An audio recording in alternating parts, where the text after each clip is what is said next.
शब्दांवर माया असणाऱ्या सर्व रसिकांना कवयित्री सरोजा लाटचा सस्नेह नमस्कार. आज आपल्यासाठी मी घेऊन आले माझ्या काही रचना. माझ्या सखे, कविता तुझ्यानी माझ्या आणि अनन्यता या तीनही काव्यसंग्रहातून सादर करते माझी पहिली कविता सखेमधून.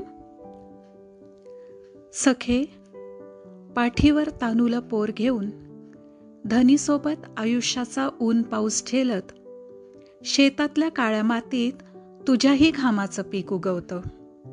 सखे, पाठीवर तानुलं पोर घेऊन धनीसोबत आयुष्याचा ऊन पाऊस झेलत शेतातल्या काळ्या मातीत तुझ्याही घामाचं पीक उगवतं. कारण शिदोरीतल्या कांदा भाकरीप्रमाणे तुझं आईपण आणि स्त्रीपणही समान वाटलं जातं. कारण शिदोरीतल्या कांदा भाकरीप्रमाणे तुझं आईपण आणि स्त्रीपणही समान वाटलं जातं. न्यायदेवतेच्या तराजुगत, न्यायदेवतेच्या तराजुगत. आजच्यासाठीची माझी दुसरी रचना अनन्यतामधून. पानवळ रुजवते बी, पानवळ रुजवते बी, पाऊस आटला तरीही. पानवळ रुजवते बी, पाऊस आटला तरीही. वात्सल्यही तर ओलच, वात्सल्यही तर ओलच वसुंधरेच्या गर्भात. वात्सल्यही तर ओलच वसुंधरेच्या गर्भात. चिरकाल, वसुंधरेच्या गर्भात चिरकाल.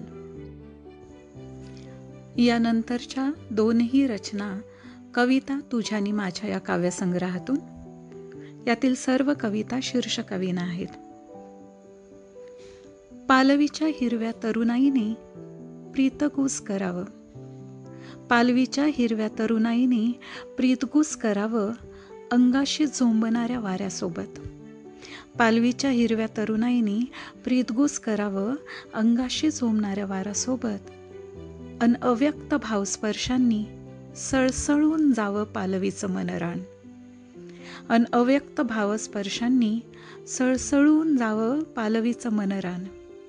प्रिया, प्रिया अगदी तशीच तुझ्या डोळ्यांची हिरवाई. प्रिया अगदी तशीच तुझ्या डोळ्यांची हिरवाई शहारत आहे एका कवितेच्या मनात, शहारत आहे एका कवितेच्या मनात. शेवटची रचना. गवताच्या हिरव्या तृणांवरती एक भावविवश मखमली याद. गवताच्या हिरव्या तृणांवरती एक भावविवश मखमली याद.